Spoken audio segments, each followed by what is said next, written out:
एक जादूगर था। वह बहुत दुष्ट था, बिल्कुल राक्षस ही समझो। दूसरों को तंग करने में उसे बड़ा मजा आता था। उसने एक ऐसा जादुई आईना तैयार किया जिसमें हर अच्छी और सुंदर चीज भद्दी और बदसूरत दिखाई देती थी। आमतौर से तो उसमें अच्छी चीजें दिखाई ही नहीं देती थी। खराब और बदसूरत चीजें उसमें खूब अच्छी मालूम पड़ती थी। इस जादुई आईने में अगर कोई सुंदर आदमी देखता तो उसकी शक्ल बिल्कुल बिगड़ जाती थी। कभी सिर गायब तो कभी पेट गायब। हाथ पैर इस तरह मुड़े हुए और टूटे हुए से लगते थे कि कोई उसको पहचान नहीं सकता था। जादूगर यह देखकर दुष्टतापूर्वक हंसता था और मन ही मन बड़ा खुश होता था। जादूगर ने अपने बहुत से चेले पाल रखे थे। वे भी एक से एक बढ़कर दुष्ट थे। वे उस जादुई आईने को लेकर घूमते थे और लोगों को उनकी बदली हुई शक्लें दिखाकर चिढ़ाया करते थे। एक बार उसके शिष्यों को एक नई चाल सूझी। उन्होंने सोचा कि देवतागण और स्वर्ग की अप्सराएं वगैरह अपने को बहुत सुंदर मानती हैं। चलो उन्हें भी उनकी असली शक्ल इस आईने में दिखाई जाए। यह सोचकर वे जादू के बल से आईना उठाकर आसमान में उड़ने लगे। वे उड़ते चले गए, यहां तक कि इतनी ऊंचाई पर जा पहुंचे कि उनके हाथ से वह जादुई आईना छूट गया और जमीन पर जा गिरा। गिरते ही उसके इतने छोटे छोटे टुकड़े हो गए कि वे हवा में उड़ने लगे। संसार के लिए यह और भी बुरी बात हुई। उस शैतान आईने के जरिए कुछ लोगों की आंखों में पड़े और वे हर अच्छी चीज को बुरी समझने लगे। उस शैतान आईने के टुकड़े कुछ लोगों के दिल में भी जा बैठे। यह और भी बुरा हुआ। लोगों के दिलों से दया, ममता, प्रेम, स्नेह सब कुछ उड़ गया और वे पत्थर दिल हो गए, बिल्कुल बर्फ जैसे ठंडे और कड़े। उस शीशे के कुछ बड़े टुकड़े इकट्ठा करके लोगों ने इनके चश्मे बना लिए और उन्हें अपनी आंखों पर लगाकर वे अपने पड़ोसियों और मिलने जुलने वालों सबको बुरा समझने लगे। जादूगर यह देखकर खूब प्रसन्न हुआ और खिलखिलाकर हंसता रहा। अब भी उस शैतान आईने के टुकड़े हवा में तैर रहे हैं। इनका क्या असर होता है, इसे हम आगे की कहानी में पढ़ेंगे। एक बड़ा शहर था जहां बहुत से लोग रहते थे। वह इतना घना बसा हुआ था और लोगों के पास इतने छोटे छोटे मकान थे कि वे एक बगीचा तक नहीं लगा सकते थे। ऐसी ही घनी बस्ती में दो छोटे बच्चे रहते थे, एक लड़का और एक लड़की। दोनों भाई बहन नहीं थे, लेकिन दोनों में भाई बहन जैसा ही प्यार था। उनके घर इतने पास पास थे कि वे अपने घर की खिड़की पार करके दूसरे की खिड़की में जा सकते थे। खिड़की के पास लकड़ी के बड़े बड़े डिब्बों में उनके घर के लोगों ने कुछ पौधे लगा रखे थे, जिनमें गुलाब भी थे। जाड़े के दिनों में दोनों का मिलना जुलना बंद हो जाता था, क्योंकि इतनी बर्फ गिरती थी कि खिड़कियों के शीशों पर भी बर्फ की मोटी तह जम जाती थी। वे एक दूसरे को देख भी नहीं पाते थे। ऐसे मौके पर वे किसी सिक्के को अंगीठी पर खूब गर्म करते थे और फिर उसे खिड़की के शीशे पर चिपका देते थे। इससे गर्मी पाकर उतनी जगह की बर्फ गल जाती थी और एक छोटा सा छेद बन जाता था। उसी छेद से दोनों एक दूसरे को देखते थे। लड़के का नाम था किटी और लड़की का नाम था गेरड़ा। कभी कभी लड़के की दादी दोनों को कहानियां, खासकर बर्फ की रानी की कहानियां सुनाती थी। एक दिन शाम को बाहर बर्फ गिर रहा थी। लड़का अपने कमरे में ही था। उसने एक छेद से झांककर बाहर देखा। बाहर पौधों के डिब्बों में बर्फ गिर रही थी। अचानक बर्फ के एक गोले पर उसकी नजर जम गई।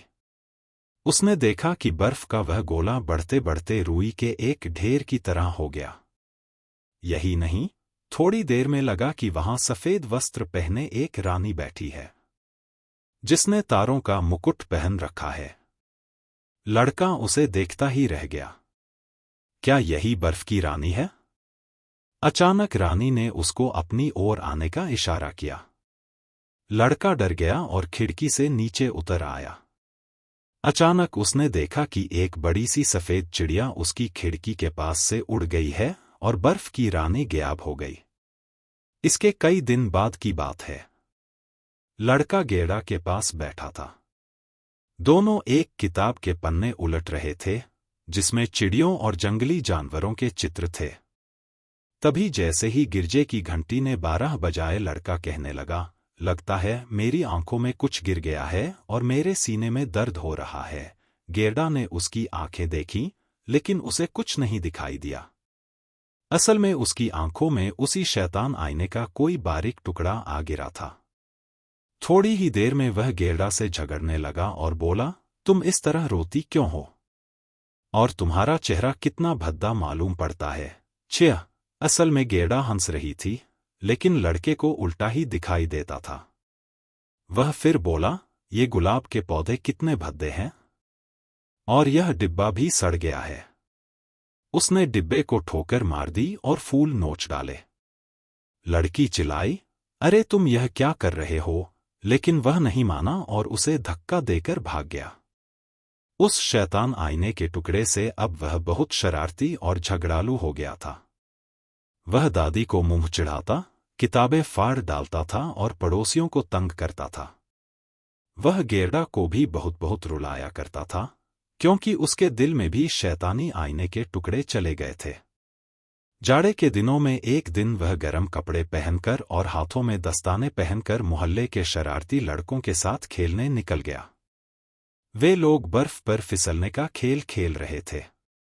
उधर से जब लोगों की गाड़ियां गुजरती थीं तो लड़के अपनी फिसलने वाली स्लेजों को उनके पीछे बांध देते थे और दूर तक फिसलते चले जाते थे।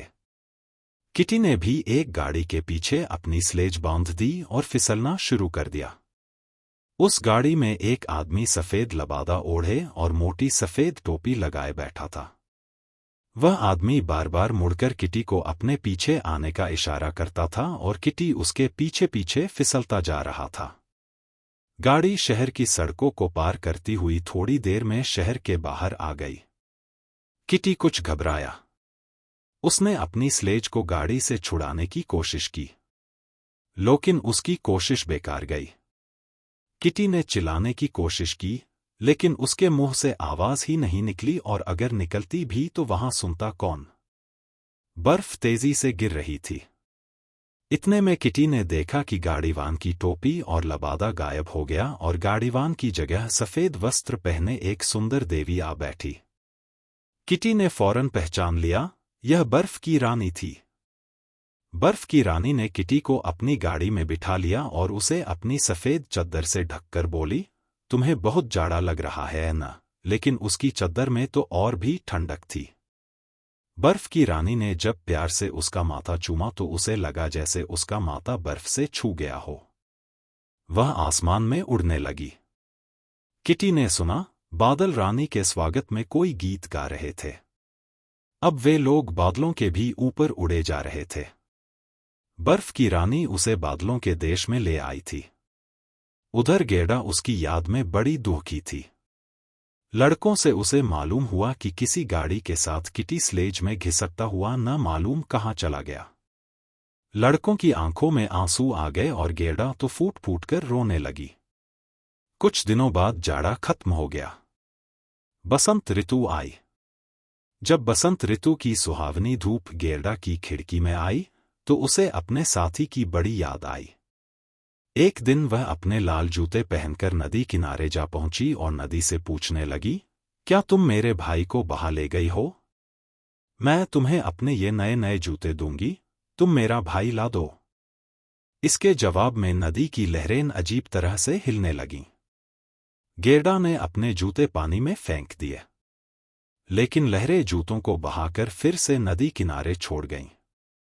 गेड़ा को लगा कि शायद उसने जूते ज्यादा दूर नहीं फेंके, इसलिए ये वापस लौट आए हैं। उसने देखा कि पास ही सरपत की झाड़ी के पास एक नाव खड़ी थी। वह नाव पर चढ़ गई और वहां से उसने जोर लगाकर जूते पानी में फेंक दिए। लेकिन ऐसा करते समय नाव को एक झटका लगा और उसकी रस्सी खुल गई और नाव नदी में बहने लगी। गेड़ा बड़ी घबराई, लेकिन नाव को रोकने का कोई चारा ही नहीं था। वह बड़ी तेजी से बही जा रही थी। गेड़ा डरकर चिल्लाने लगी, लेकिन किसी ने उसकी आवाज नहीं सुनी। नाव बहती रही। गेरडा ने सोचा कि शायद यह नाव उसे किटी के पास ले जाएगी। नाव बहती बहती ऐसी जगह जा पहुंची जहां नदी किनारे एक छोटी सी झोंपड़ी बनी थी, जिसकी एक खिड़की नीली थी और दूसरी लाल। झोंपड़ी के दरवाजे पर लकड़ी के 2 सिपाही खड़े थे। जैसे ही गेरडा की नाव झोंपड़ी के पास पहुंची, सिपाहियों ने उसे सलाम किया।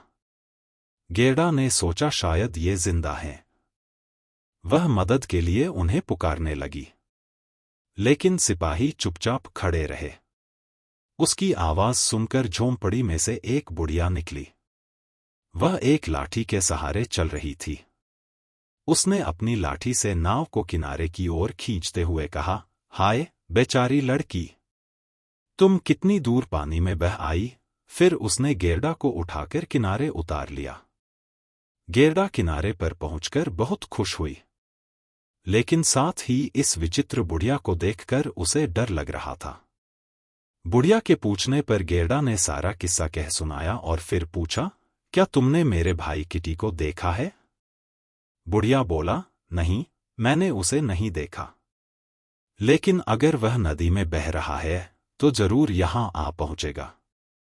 तुम घबराओ मत, तब तक तुम यहीं रहो और आराम से यहाँ के फूल सूंघो। यहाँ आसपास बड़ा अच्छा बगीचा है जिसमें ऐसे फूल लगते हैं जैसे तुमने कभी नहीं देखे होंगे। फिर बुढ़िया उसका हाथ पकड़कर उसे अपनी झोंपड़ी में ले गई। अंदर जाकर उसने दरवाजा बंद कर लिया। असल में यह बुढ़िया एक जादूगरनी थी, लेकिन यह दुष्ट नहीं थी। गेरडा के बाल संवारते संवारते वह उस पर जादू कर रही थी। वह उसे अपने पास ही रखना चाहती थी। धीरे धीरे गेरडा किटी को भूलने लगी। फिर बुढ़िया उसे अपना बगीचा दिखाने ले गई। उस बाग में तरह तरह के फूल खिले हुए थे। वह दिन भर उनके बीच खेलती रही। शाम को जब वह थक गई, तब उसके सोने के लिए एक छोटा सा और खूब मुलायम बिस्तर लगाया गया। गेरडा जैसे ही उस पर लेटी कि उसे गहरी नींद आ गई और वह मीठे सपने देखने लगी। इस तरह धीरे धीरे उसके दिन बीतने लगे। वह उस बाग के हर फूल को जानती थी, लेकिन उसे लगता था कि कोई एक फूल इसमें से गायब है। वह कौन सा फूल है, यह उसे याद नहीं आता था। एक दिन उस बुढ़िया के हैठ पर उसकी नजर गई और उसे फौरन याद आया कि इस बाग में गुलाब के फूल नहीं है, इसलिए यह इतना सूना सूना सा लगता है। असल में बात यही थी कि उस बुढ़िया ने जादू के जोर से बाग के सारे गुलाब के पौधों को गायब कर दिया था। उसे डर था कि अगर गेरडा गुलाब देखेगी तो उसे किटी की याद आ जाएगी, लेकिन वह अपने हैठ पर बने हुए गुलाब के चित्र को मिटाना भूल गई थी। यह क्या, इस बाग में गुलाब का एक भी फूल नहीं है? गेरडा बोली। उसे अपने गुलाब इतने याद आए कि वह बगीचे में बैठकर रोने लगी। उसके आंसू टपक रहे थे। वह पहले गुलाब का एक सुंदर सा पौधा लगा था, जिसे बुढ़िया ने अपने जादू के जोर से गायब कर दिया था। गेरडा के गरम गरम आंसू जब उस जगह टपके तो वहां फिर से गुलाब का पौधा निकल आया। उस पर बहुत ही सुंदर फूल खिले थे। गेरडा ने गुलाब के फूल को चूम लिया। उसे पिछली सारी बातें याद हो आईं। उसने गुलाब के फूल से पूछा, क्यों, क्या किटी मर गया? गुलाब के फूल बोले, नहीं, अभी वह मरा नहीं है। हम तो अब तक जमीन में ही थे जहां मरे हुए लोग रहते हैं। वहां हमें किटी नहीं मिला। लेकिन जब गेरडा ने उनसे किटी का पता पूछा तो उनमें से कोई उसका पता नहीं बता सका। गेरडा उस बाग में बेचैन होकर इधर उधर भटकने लगी। इतने में एक कौवा कांव कांव करता हुआ आया और गेरडा के सामने आ बैठा। गेरडा ने उससे किटी के बारे में पूछा तो वह बड़ी देर तक चुप रहा और गर्दन हिलाता रहा। फिर अचानक बोला, ओह हाँ, याद आया। शायद वह किटी ही था, लेकिन अब वह राजकुमारी के पास रहता है। वह जरूर तुम्हें भूल गया होगा। इस देश में एक राजकुमारी रहती है। वह बड़ी चालाक है। वह दुनिया भर के अखबार पढ़ती है और सारी खबरें उसे मालूम रहती हैं। एक दिन उसने सोचा कि अब मुझे शादी करनी चाहिए। वह अपने लिए ऐसा लड़का खोजने लगी जो बहुत बुद्धिमान हो, जिसे अच्छी तरह बात करना आता हो। ठीक है, लेकिन क्या मेरा किटी तुम्हें वहां दिखाई दिया? कौवा बोला, ठहरो बता रहा हूं। हाँ तो, वहां एक दिन एक लड़का आया। वह देखने में बड़ा सुंदर था, बिल्कुल तुम्हारी तरह। वह सीधा अंदर घुस गया। हालांकि वह फटे और गंदे कपड़े पहने था, लेकिन कोई उसे रोक नहीं सका। वह सीधा राजकुमारी के पास जा पहुंचा। उसने राजकुमारी से कहा, मैं तुम्हारी मन जीतने नहीं आया हूं, बल्कि तुम्हारी बुद्धिमानी की बातें सुनने आया हूं। हाँ हाँ, वह मेरा किटी ही होगा। वह बड़ा बहादुर है। क्या तुम मुझे राजकुमारी के महल में ले जा सकते हो? कौवा बोला, यह इतना आसान काम नहीं है। पहले मैं अपनी कौवी से इसके बारे में बात कर लूं, क्योंकि तुम्हारी जैसी छोटी बच्ची को महल में ले जाने की इजाजत पाना बड़ा मुश्किल है। अच्छा, तुम यहीं बैठो, मैं जरा अपनी कौवी से बात कर आऊं। यह कहकर कौवा उड़ गया। थोड़ी देर बाद फिर काम करता हुआ वह लौट आया और बोला, मेरी कौवी ने तुमको सलाम भेजा है, और लो, यह रोटी का टुकड़ा भी दिया है। इसे खा लो, तुम्हें भूख लगी होगी। तुम रो मत, मेरी कौवी तुम्हें पिछवाड़े के दरवाजे से महल में पहुंचा देगी। आओ, चलो मेरे साथ। रोटी खाकर गेरडा कौवे के साथ चल पड़ी। वह जल्दी जल्दी चल रही थी, क्योंकि उसे डर था कि कहीं वह बुढ़िया पीछे पीछे न आती हो। थोड़ी देर में वह कौवा उसे एक बहुत बड़े बगीचे में ले गया। वह राजकुमारी के महल का बगीचा था। रास्ते में कौवी भी साथ हो ली। वह रास्ता बताते हुए उसे महल में ले गई। गेरडा मन में घबरा रही थी। एक जीना पार करके वे लोग ऊपर पहुंचे। वहां एक दिया जल रहा था। कौवी के कहने पर गेरडा ने दिया उठा लिया और आगे आगे चलने लगी। थोड़ी देर में वे सोने वाले कमरे में पहुंच गए। वह कमरा बड़ा सुंदर था। देखने में उसकी छत और बीच में लगा हुआ खंभा ताड़ के पेड़ की तरह लगता था, जिसमें तरह तरह के हीरे मोती लगे हुए थे। कमरे में लिली के फूल की शक्ल के 2 पलंग लगे थे। एक राजकुमारी के लिए था और दूसरा राजकुमार के लिए। गेरडा पलंग पर किटी को ढूंढने लगी। उस पर एक लड़का सो रहा था। उसने उसे आवाज दी और दिए से उसके चेहरे पर प्रकाश किया। राजकुमार की नींद खुली नहीं थी। गेरडा को यह देखकर बड़ा अफसोस हुआ कि वह किटी नहीं था। तब तक राजकुमार की नींद भी खुल गई। उसने पूछा, तुम कौन हो और यहां क्या करने आई हो? गेरडा ने रोते रोते अपना सारा किस्सा कह सुनाया। उसने यह भी बताया कि किस तरह इस महल के पालतू कौवे और कौवी ने उसकी मदद की। राजकुमार और राजकुमारी को उसकी कहानी सुनकर बड़ा दुख हुआ। लेकिन कौवों के इस जोड़े पर वे दोनों बहुत प्रसन्न थे। राजकुमार ने अपने पालतू कौवों की बड़ी तारीफ की, क्योंकि उन्होंने एक गरीब लड़की की मदद की थी। राजकुमारी ने उससे पूछा, अच्छा बताओ, तुम लोग महल से आजाद होना चाहते हो या अपने इस काम के बदले में तुम्हें दरबारी कौवा बना दिया जाए? महल के रसोई घर में जो कुछ बच जाएगा वह तुम्हारा होगा। कौवे और कौवी ने सिर झुकाकर उन्हें सलाम किया और दरबारी कौवा बनना स्वीकार कर लिया। राजकुमारी हुक्म से गेरडा को खाना खिलाया गया और फिर आराम से सुला दिया गया। दूसरे दिन गेरडा को खूब अच्छे अच्छे कपड़े पहनने को मिले और उससे कहा गया कि तुम महल में ही कुछ दिन मेहमान बनकर रहो। लेकिन गेरडा राजी नहीं हुई। उसने सिर्फ एक जोड़े जूते और एक छोटी घोड़ा गाड़ी मांग ली, ताकि उसमें बैठकर वह किटी को खोजने जा सके। फौरन उसके लिए एक नई गाड़ी का इंतजाम किया गया। असली सोने की बनी हुई गाड़ी थी यह। उसमें एक कोचवान और 4 नौकर भी थे। राजकुमारी ने खुद सहारा देकर गेरडा को गाड़ी में बिठाया और सम्मान सहित विदा किया। गाड़ी एक घने और अंधेरे जंगल में से होकर आगे बढ़ने लगी। अंधेरे में वह काफी चमक रही थी। उस जंगल में कुछ डाकू रहते थे। जब उनकी नजर गाड़ी पर पड़ी, तब वे अपने को नहीं रोक सके। उन्होंने आपस में तय किया कि इसे लूटना चाहिए। गाड़ी सोने की मालूम होती है। डाकुओं ने आगे बढ़कर अचानक गेरडा की गाड़ी को घेर लिया। उन्होंने कोचवान और नौकरों को मार डाला और गेरडा को गाड़ी के बाहर खींच लिया। तब तक एक बूढ़ी लुटेरिन भी वहां आ पहुंची। उसका आदमी लुटेरों का सरदार था। गेरडा को देखकर वह बोली, वाह, कैसी मोटी ताजी लड़की है। इसे मुझे पकड़ा दो। यह खाने में बड़ी जायकेदार लगेगी। वह बुढ़िया बड़ी डरावनी थी। देखते देखते उसने एक चमचमाती छुरी निकाल ली। वह उसे मारने ही जा रही थी कि इतने में उसकी लड़की आ पहुंची और उससे लिपट गई। वह अपनी मां से कहने लगी, मां, इसे मुझे दे दो। मैं इसके साथ खेलूंगी। यह मेरे साथ रहेगी। यह कहकर उस लड़की ने बात बात में अपनी मां के कान काट लिए। असल में वह अपनी मां की बड़ी दुलारी बेटी थी और किसी को कुछ नहीं समझती थी।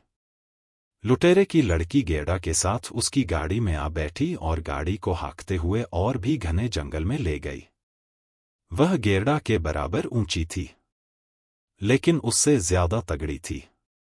उसने प्यार से गेरडा के कंधे पर हाथ रखकर कहा, डरो मत, जब तक मैं तुम्हें चाहती हूं मेरी मां तुम्हें नहीं मारेगी। क्या तुम राजकुमारी हो? नहीं, गेरडा बोली और फिर उसने अपना सारा किस्सा उसे भी बता दिया। वह लड़की उसकी बातें सुनती रही और गेरडा के आंसू पोंछती रही। लुटेरों के महल में जाकर गाड़ी रुक गई। महल के लगभग सभी कमरों की छतें धुएं से काली हो रही थीं। एक कमरे में एक बड़ी भारी देगची में कोई चीज पक रही थी। आग पर खरगोश और हिरन भूने जा रहे थे। दोनों ने डटकर भर पेट खाना खाया, फिर दोनों एक कमरे में आराम से लेट गईं। उस कमरे में छत में लगे हुए बांसों पर बहुत से कबूतर ऊँग रहे थे।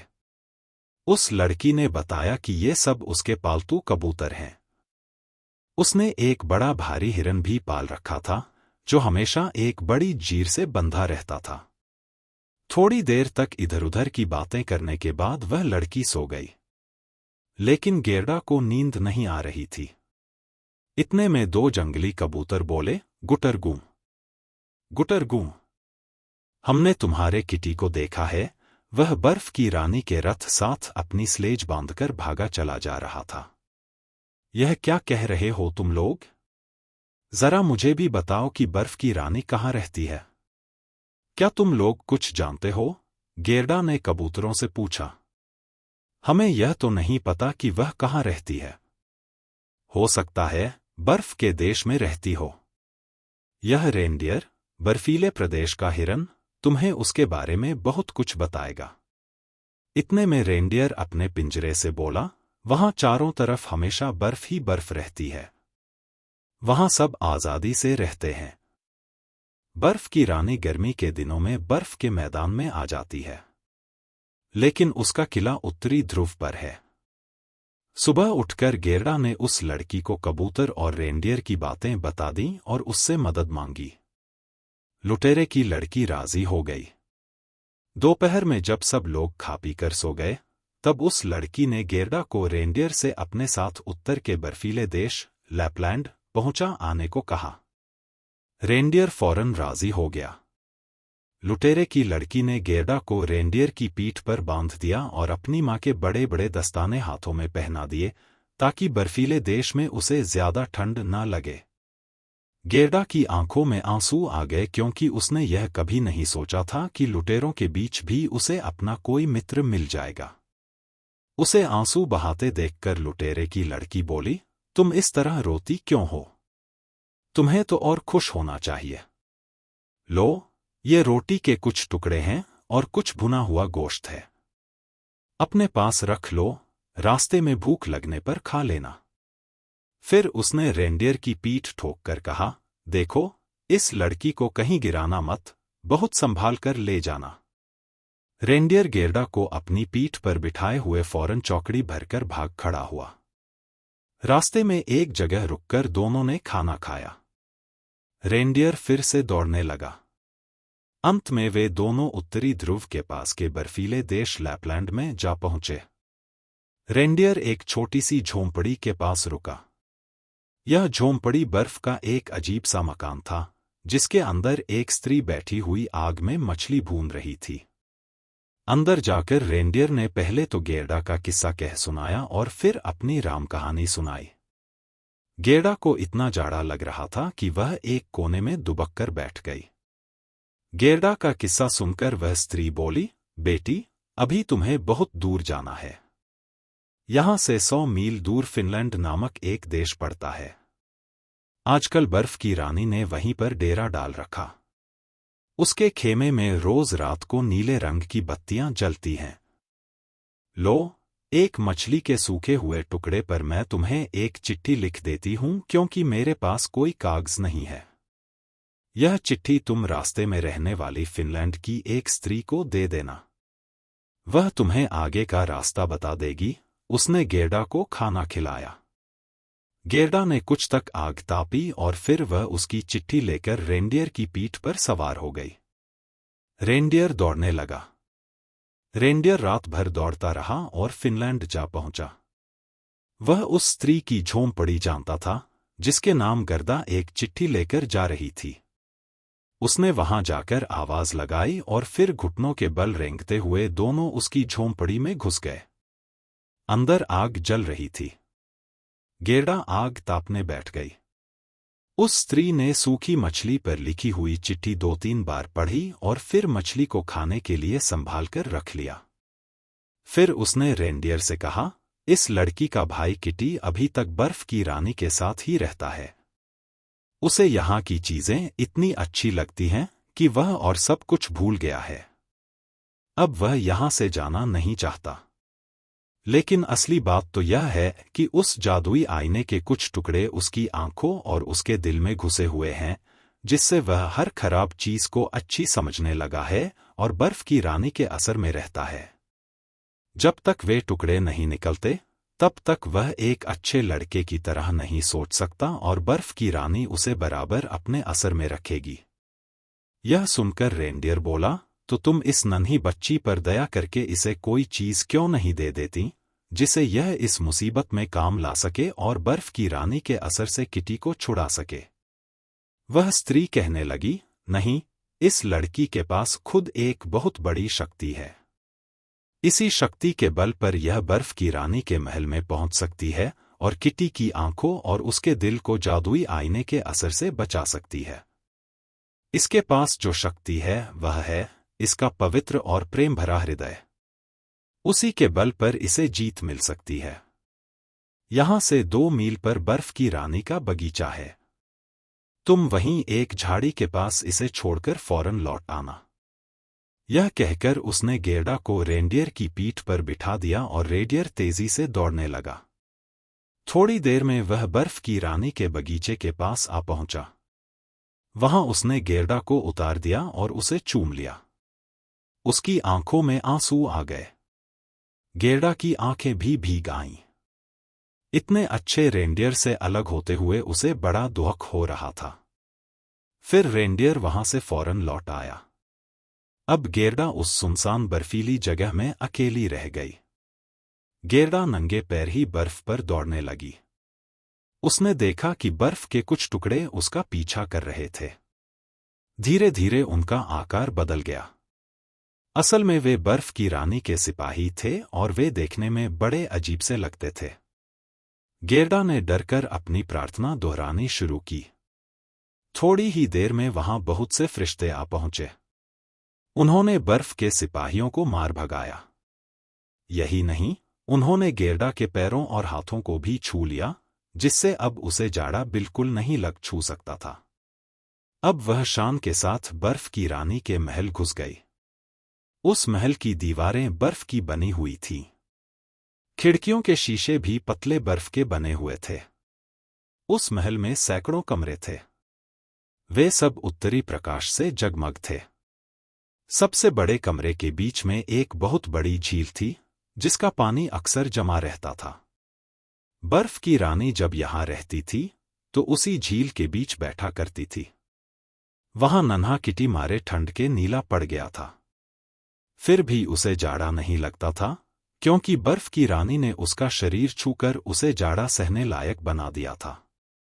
बर्फ की रानी कुछ दिनों तक यहां रहती थी और कुछ दिन गर्म देशों की यात्रा के लिए जाती थी। वह जहां जाती थी, वहां जाड़ा आ जाता था। लोग ठंड से ठिठुरने लगते थे और पहाड़ों की चोटियों पर बर्फ जम जाती थी। बर्फ की रानी आजकल वहां नहीं थी। गेरडा ने जब महल में घुसने की कोशिश की, तो दरवाजे पर तैनात बहुत ठंडी हवाओं ने उसका रास्ता रोकने की कोशिश की, लेकिन गेरडा ने जैसे ही अपनी प्रार्थना याद करनी शुरू की कि उसका रास्ता आसान हो गया। अंदर जाने पर उसने देखा कि किटी एक जगह बैठा बर्फ के टुकड़े से खेल रहा था। गेरडा उसे फौरन पहचान गई और उसके गले में हाथ डालकर बोली, किटी, किटी, आखिर मैंने तुम्हें खोज ही लिया। लेकिन वह चुपचाप पत्थर बना बैठा रहा। यह देखकर गेरडा को रोना आ गया। उसके आंसू किटी पर टपकने लगे। उसके इन आंसुओं से किटी का सारा जादू उतर गया। उसकी आंखों से, उसके दिल से जादुई आईने के टुकड़े धुल गए। अब उसने गेरडा को पहचान लिया। दोनों एक दूसरे से मिलकर बेहद खुश हुए। उन्हें खुश देखकर बर्फ के टुकड़े भी खुशी से नाचने लगे। गेरडा के छूने से अब किटी पर जादू का जरा भी असर नहीं रहा। उसे अब ठंड भी लगने लगी। दोनों ने वहां से भाग चलने का निश्चय किया। गेरडा उसे महल के बाहर ले आई और उस झाड़ी के पास गई, जहां पिछली बार रेंडियर ने उसे छोड़ा था। उसे यह देखकर बड़ा आश्चर्य हुआ कि वह रेंडियर वहां तैयार खड़ा था। यही नहीं, वह अपने साथ एक छोटा रेंडियर और ले आया। दोनों एक एक की पीठ पर सवार हो गए। थोड़ी ही देर में रेंडियर उन्हें फिनलैंड वाली स्त्री के घर ले आए। वहां उन्होंने खाना खाया। इसके बाद वे लैपलैंड वाली स्त्री के यहां पहुंचे। उसने उन्हें नए कपड़े दिए और एक स्लेज गाड़ी दी। लैपलैंड की सीमा के पार जहां से बर्फीला प्रदेश खत्म हो जाता था, वहां पहुंचकर उस स्त्री ने उनसे विदा ली। दोनों रेंडियर भी उसी के साथ लौट गए। अब दोनों पैदल ही चलने लगे। कुछ दूर चलने पर अचानक एक जगह झाड़ी के पीछे से एक बहुत बढ़िया घोड़ा निकल आया। गेरडा उसे पहचान गई। यह उन्हीं घोड़ों में से एक था जो उसके सोने के रथ में जुते थे। इस घोड़े पर वही लुटेरों की लड़की बैठी थी। वह घर से ऊब गई थी और यात्रा पर निकली थी। वह गेरडा से मिलकर बड़ी खुश हुई। उसने बताया कि वह राजकुमार अपनी राजकुमारी को लेकर दूर देश में चला गया और वह कैवा मर गया, जिसने गेरडा की मदद की थी। फिर गेरडा और किटी ने अपनी अपनी कहानी सुनाई। वह लड़की बोली, अच्छा, अब मैं चलूं। अगर कभी मैं तुम्हारे घर की तरफ आऊंगी, तो तुम लोगों से भी मिलूंगी। यह कहकर वह घोड़ा दौड़ाती हुई आगे बढ़ गई। गेरडा और किटी आगे चले। चलते चलते वे लोग आगे एक बड़े शहर में पहुंचे। कुछ सड़कों को पार कर आगे जाने पर फौरन उन्होंने पहचान लिया कि यह तो उनका अपना शहर है। गेरडा अपनी दादी का मकान पहचान गई। दोनों अंदर चले गए। वही कमरा, वही सब कुछ। घड़ी उसी तरह टिक टिक कर रही थी। किसी चीज में कोई फर्क नहीं आया था। फर्क था तो सिर्फ उन्हीं दोनों में। वे अब काफी बड़े हो गए थे। खिड़कियों में अब भी गुलाब के फूल खिले हुए थे। दोनों घर लौटकर कितने खुश थे।